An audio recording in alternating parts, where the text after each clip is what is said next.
I was giving you a talk on the fundamental basic attitudes expressed in Lao Tzu's Tao Te Ching.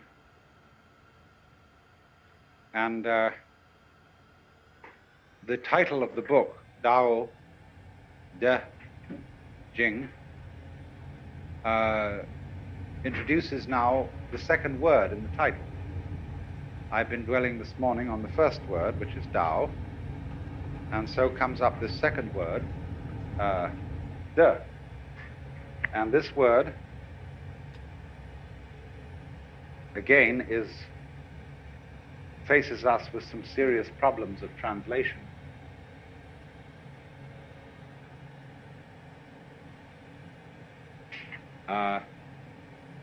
Ordinarily translated virtue.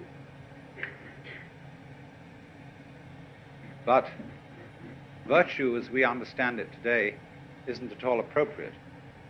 The nearest kind of, when we speak of the healing virtues of the plant, that's nearer to the meaning of this word. The Japanese pronounce it tofu, the Cantonese duck, and the northern Mandarins approximately de. And in the section of the Lao Tzu where this is really introduced, the text says something like this: superior virtue, not virtue, thus it has virtue. Inferior virtue can't let go of virtue, thus not virtue. And we more or less paraphrase that by translating, superior virtue is not conscious of itself as virtue, and therefore it is virtue. But inferior virtue is so hooked up with being virtuous, or hooked on being virtuous, that it's not virtue. Now then, therefore, this word is a connection of virtue and magic. It means the excellence of things, in the sense that a tree excels at being a tree, and nobody really knows how it does it. There is no way of imitating a tree, except the only thing is to be it. And so in the same way, when a human being shows extraordinary skill, it seems that it comes naturally. It seems that he doesn't achieve it by any kind of artificiality. If there is some discipline in it, it's concealed. So, excelling in something naturally, and yet it's something that is so difficult to understand that it seems that it has been done by magic, is the meaning of this word. So what de is the state of affairs, a way of talking about particularly a human being who has learned to live in harmony with the Tao. Now, of course, everything is fundamentally in harmony with the Tao. In the book called the Jungyun, or the Unwobbling Pivot, it is said, the Tao is that from which nothing can depart. That from which things can depart is not the Tao. Fundamentally, you see, you can't get away from it. It's like a situation in which we are all floating in a tremendous river. And the river carries you along, anyhow. Now, some of the people in the river are swimming against it, but they're still being carried along. Others have learned that the art of the thing is to swim with it. And they're carried along too. But they know it, you see. They know they're carried along, whereas the people who are swimming against it think they're going in the opposite direction. But they're not really. So that was a sort of discussion we were having this morning, when I find invariably, whenever I talk about these things, Americans raise moral issues because we are a people incredibly bamboozled by preachers. And so this always comes up. Bamboozled. Preachers. Yes. And have chronic guilty consciences. So those questions are always raised. But this, you see, explains part of this situation, that you have to flow with the river. There is no other way. But that you can swim against it and pretend not to be flowing with it, but you still are. So, but a person who is not making that pretense anymore, who knows that you have to go with the river and swim with it, suddenly he acquires behind everything that he does the power of the river. The person swimming against the river, you see, does not by his action express the force of the river. The person swimming with it, he goes along and he has that whole river behind him, but he's subtly directing it, because you can change direction in the course of the river. You can go to the left or to the right, as a ship can use a rudder and still go along with the current, or more skillful still, as a sailboat can tack. Because when a sailboat tacks and goes in a direction contrary to the wind, it still is using the wind to blow it along. Now that is the most highly skillful art of all. That is Taoism in perfection, the art of sailing. Very intelligent. I remember once I was looking in the open air, and one of those glorious little thistledown things came, and I picked it up like that and brought it down, and it looked as if it was struggling to get away, just as if you caught an insect by one leg, like a daddy long legs or something of that kind. It seemed to be struggling to get away, and at first I thought, well, it's not doing that. That's just the wind blowing. Then I thought again, really? Only the wind blowing? Surely it is the structure of this thing which, in cooperation with the existence of wind, enables it to move like an animal, but using the wind's effort, not its own. It is more intelligent being than an insect, in a way, because an insect uses effort, like a person who rows a boat uses effort, but the man who puts up a sail is using magic. He lets nature do it for him with the intelligence to use a sail, see? So in just this way, the meaning of de is that kind of intelligence which, without your using very much effort, gets everything to cooperate with you. You, for example, never force other people to agree with you, but you give them the notion that the idea you wanted them to have was their own. This is a feminine art, preeminently. A woman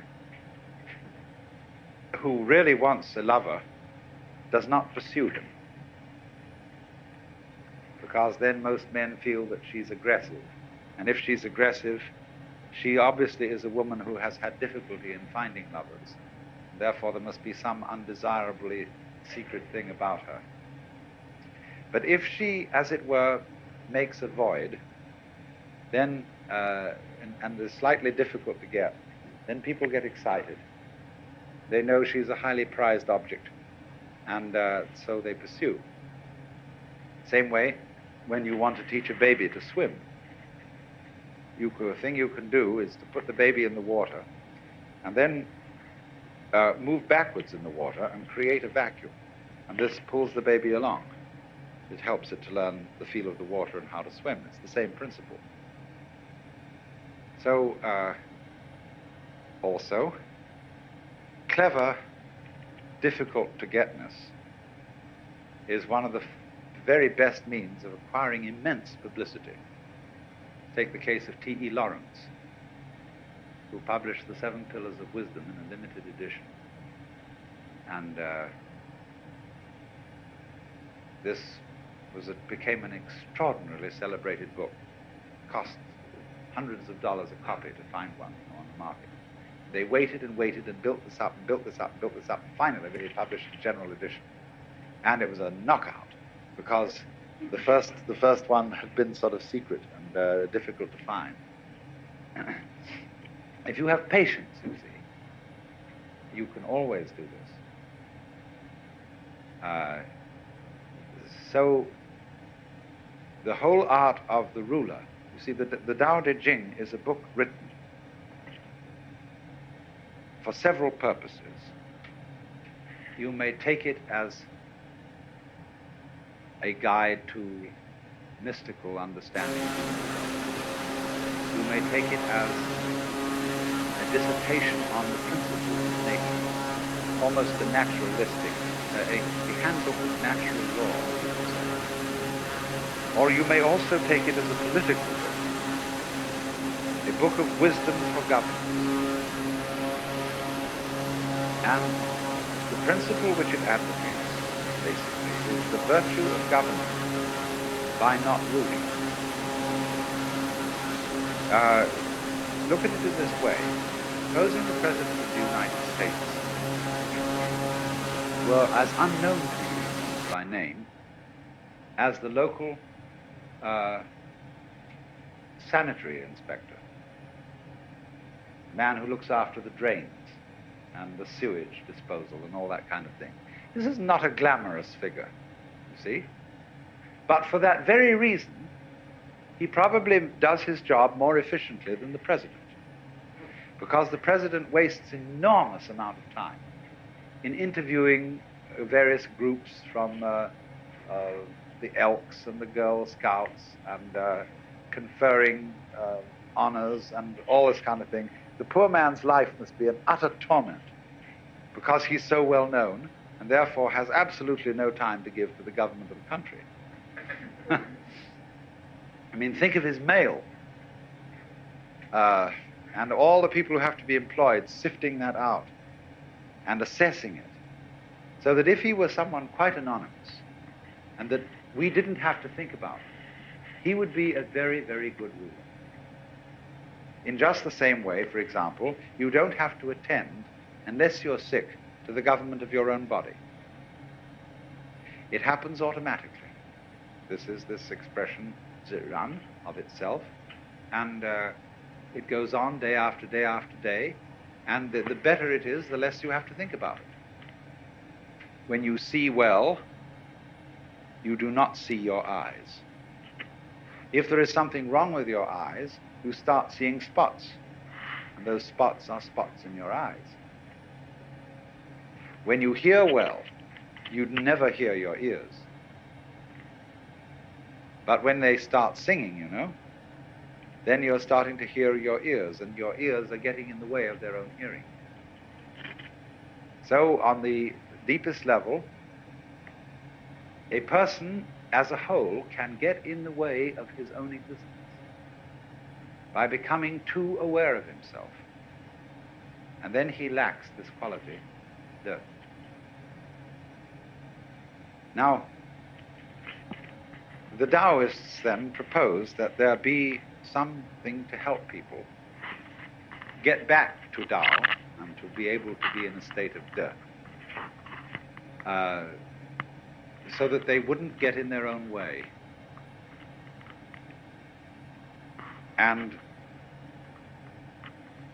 this is connected with the idea of being empty. Emptiness, being somehow vacant, was the secret of the thing. The highest kind of knowledge is not know-how, but know-how, N-O-H-O-W. To be able to do it know-how, without any method. To achieve this, something is practiced which is called fasting the heart. The heart in Chinese is a word which doesn't mean heart in the physiological sense. You see, it's part of the de character. Shin. It's usually located about here. And it means heart-mind. It's equivalently translated as mind. And in all the Zen texts where the word mind is used, no mind, mushin, it is this character. The psychic center. Now, the best kind of heart is absence of heart. In English, the word heartless has a very bad connotation, as does the word mindless. A heartless person is an inconsiderate, unfeeling person. A mindless person is an idiot. But a person who has mushin, or no mind, or no heart, in Chinese, is a very high order person. It means that his psychic center doesn't get in its own way. It operates as if it wasn't there. Zhuangzi says that the highest form of man uses his shin like a mirror. It grasps nothing. It refuses nothing. It receives but does not keep. And the poem says, when the geese fly over the water, and they are reflected in the water, that the geese do not intend to cast their reflection, and the water has no mind to retain their image.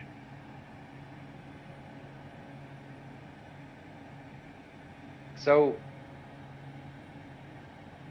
the whole thing is, you see, to operate in the world as if you were absent.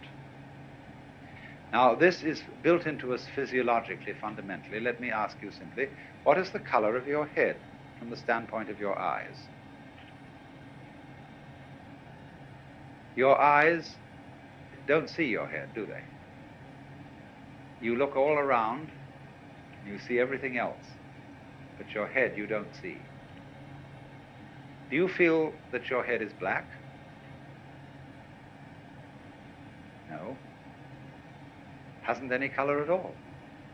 Outside, you see your field of vision is an oval, two eyes, and this creates a sort of two centers of an ellipse.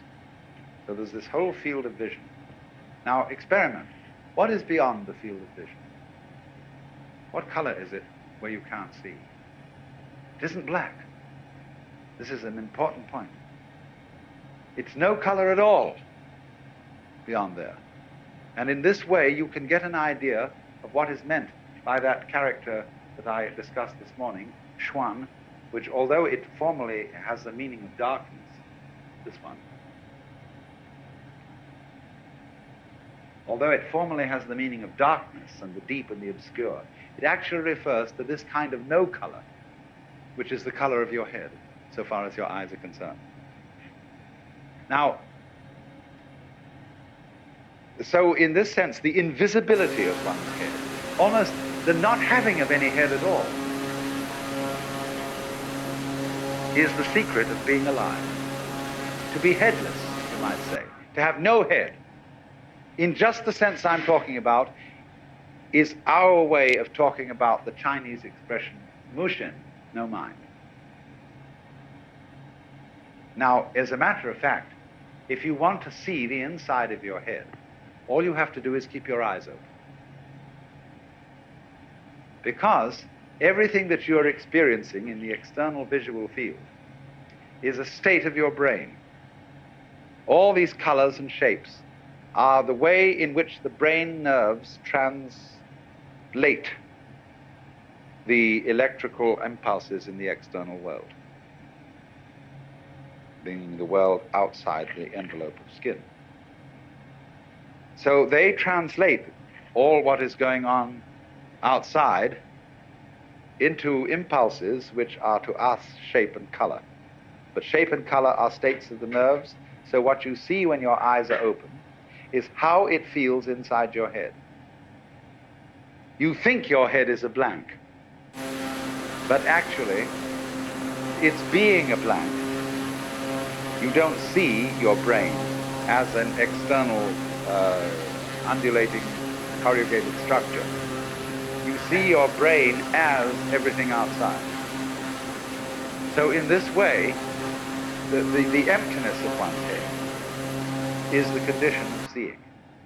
The transparency of the eye lens is the condition of seeing colors. It has no color itself. Eckhart said this: because my eye has no color, it is able to discern color. This is in Germany in the 13th century. This is fundamental Taoist idea of being absent as a condition of being present. Being not there. So, Zhuangzi says, when your belt is comfortable, you don't feel it. When your shoes are comfortable, it is as if you weren't wearing any.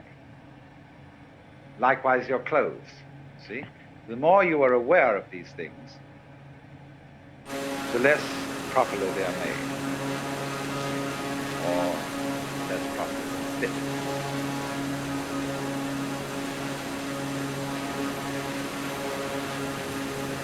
But we raise an objection. If I don't know I'm there, I seem to be missing everything. We want to know that we know. If we're happy and we don't know we're happy, we might just as well not be happy. To be happy and to know that you're happy is really the overflowing of the cup of life. Of course, the penalty for that is to be miserable and to know that you're miserable. Some people are miserable without knowing it. But, you know my limerick, there was a young man who said, though it seems that I know, what I would like to see is the eye that knows me when I know that I know that I know. And this is the great human predicament. The development of self-consciousness, the development of the possibility of reflecting upon one's own knowledge. And this is simultaneously a blessing and a curse.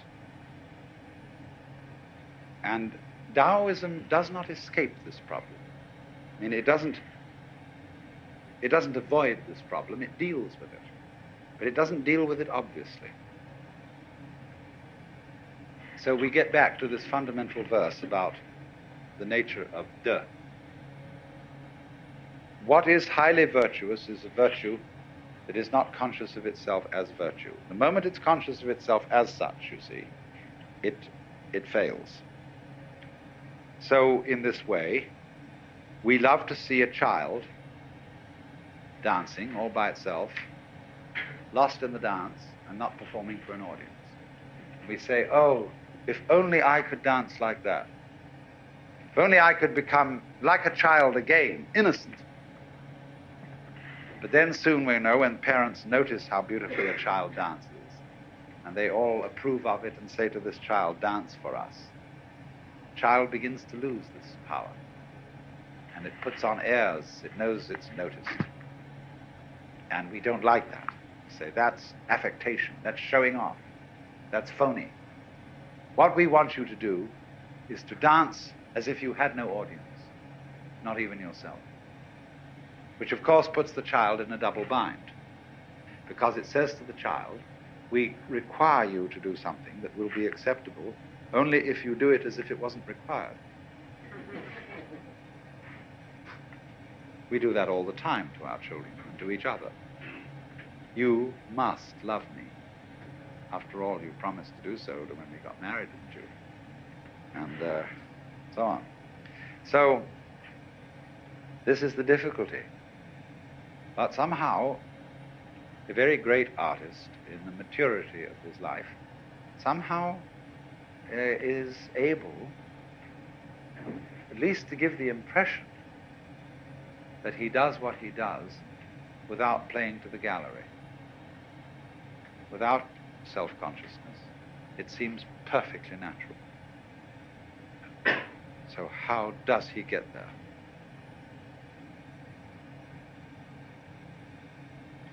There was a Taoist sage, later than Lao Tzu. His name was Liezi. We romanize that as L-I-E-H, Liezi.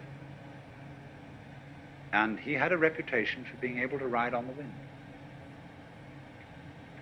So light. Zhuangzi says in one place, it's easy enough to stand still. The difficulty is to walk without touching the ground.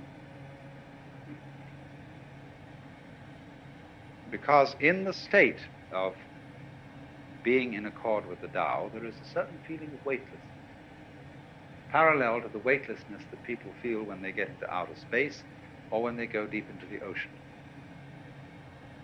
This is, of course, connected with the sensation that you're not carrying your body around.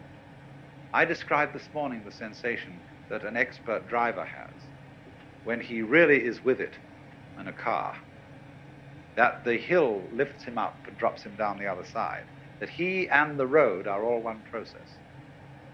And that's equivalent to the sense of weightlessness. And so this is connected, this is the inner meaning of Liezi riding on the wind. When Suzuki was asked, what is it like to have Satori?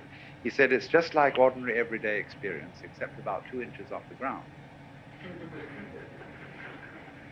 And so we say in our own songs, walking on air, never a care, something is making me sing, tra-la-la-la, tra-la-la-la, like a little bird in spring. A person who has mushin, or no mind, or no heart in Chinese, is a very high order of person. It means that his psychic center doesn't get in its own way. It operates as if it wasn't there. Zhuangzi says that the highest form of man uses his shin like a mirror. It grasps nothing, it refuses nothing, it receives but does not keep. And the poem says, when the geese fly over the water, and they are reflected in the water, that the geese do not intend to cast their reflection, and the water has no mind to retain their image.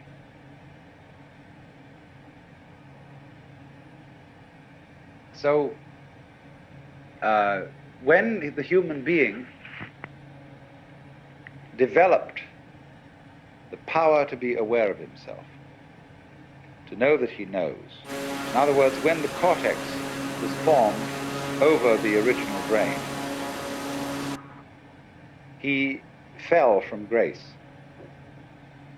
That was the fall of man. Because when he felt, he had the sensation of being in charge, of being in control of himself, and you can only have that sensation when you are aware of what you're doing, he got anxious. Am I aware enough of myself? Have I taken enough factors into consideration? Have I done all that should be done? And then he started trembling.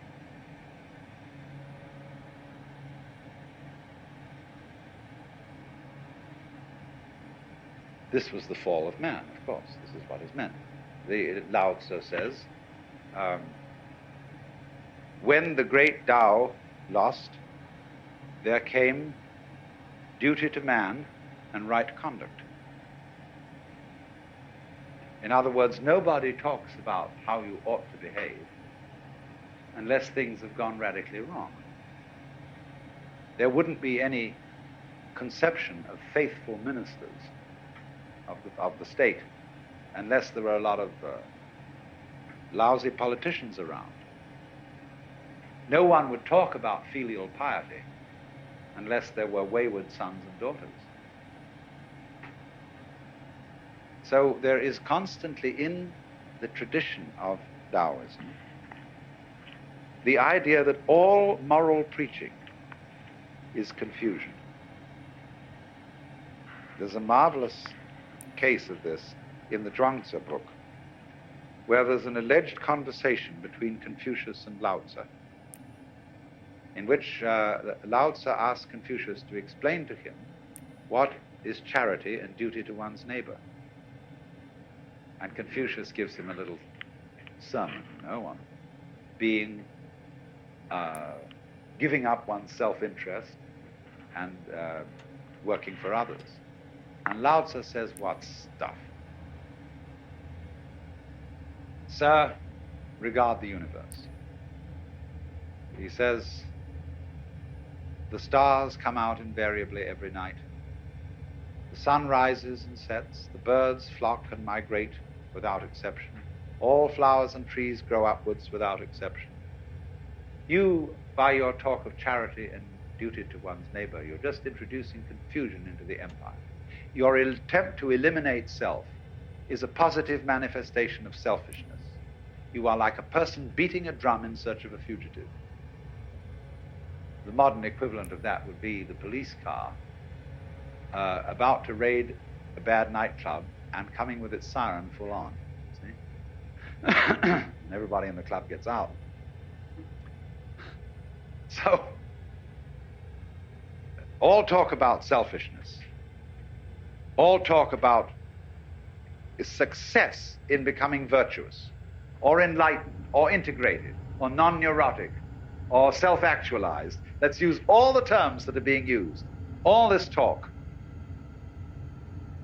attests to the fact that it hasn't happened,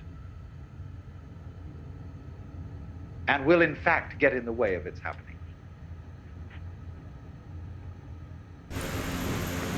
Well, to go back to Lao Tzu, who succeeded in riding the wind, what happened? Lao Tzu found a very great master and went to study with him. And the master lived in a small hut. And Lao Tzu sat outside the hut. And the master paid absolutely no attention to him. This is sort of the way with Taoist masters. Because why would they want students? They have nothing to teach. So after a year sitting outside, Lao Tzu went away. And he just fed up with waiting so long. Then he sort of got regretful about this and thought he really should make a try. So he went back to the master, who said, why this ceaseless coming and going?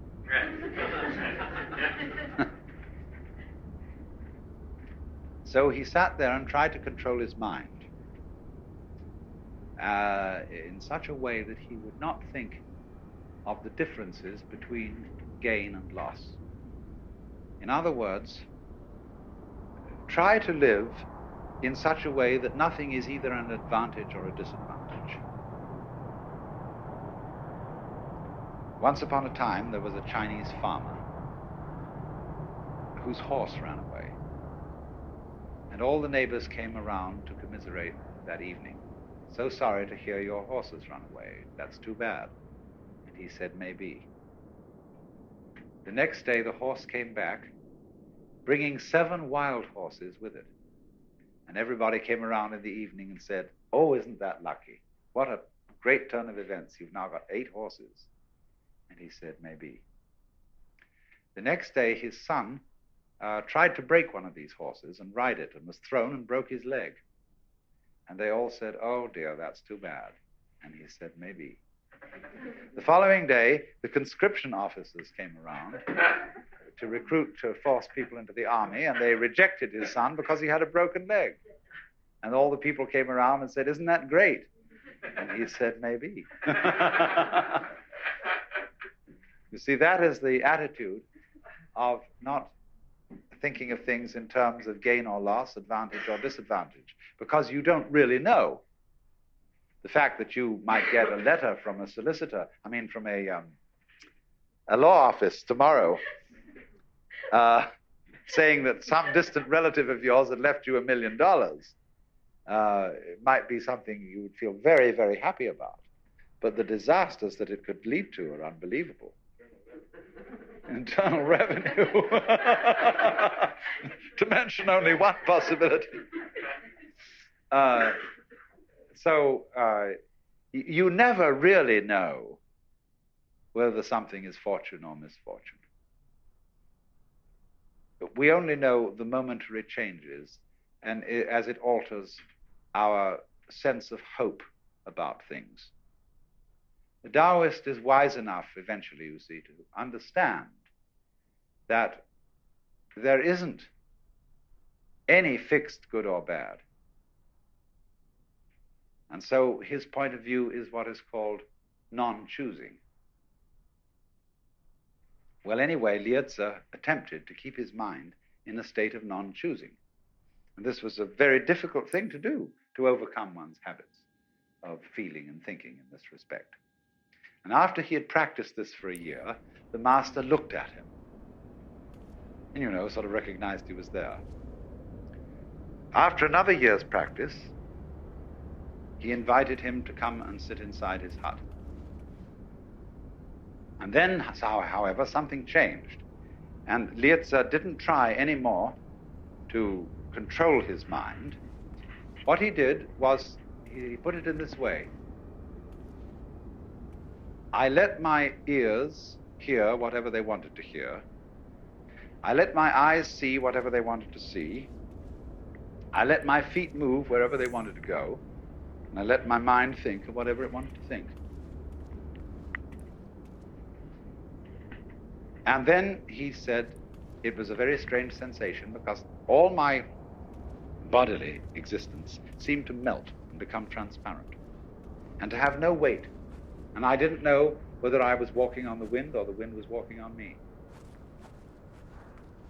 Now that's the fasting of the heart.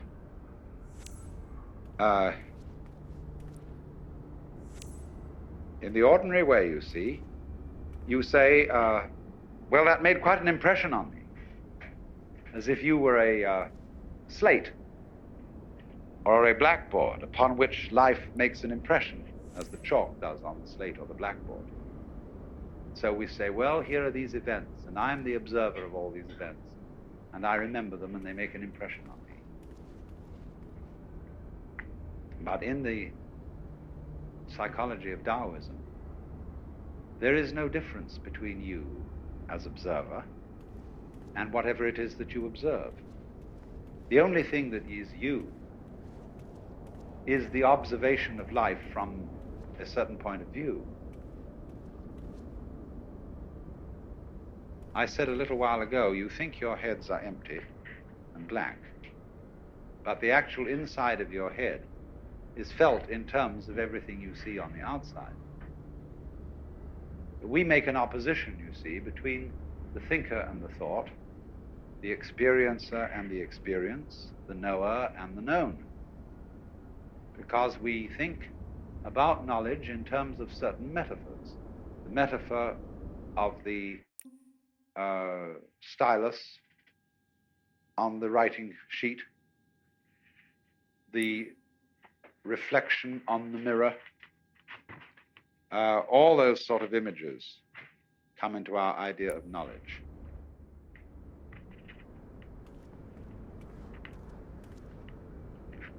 But in the Taoist theory of knowledge, it's quite different. There isn't a knower facing the known. It would be more like saying that if there is any knower at all, it contains the known. Your mind, if you have one, is not in your head. Your head is in your mind. Because your mind, understood from the standpoint of vision, is space.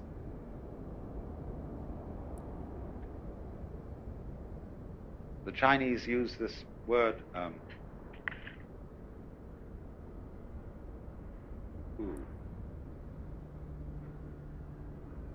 which means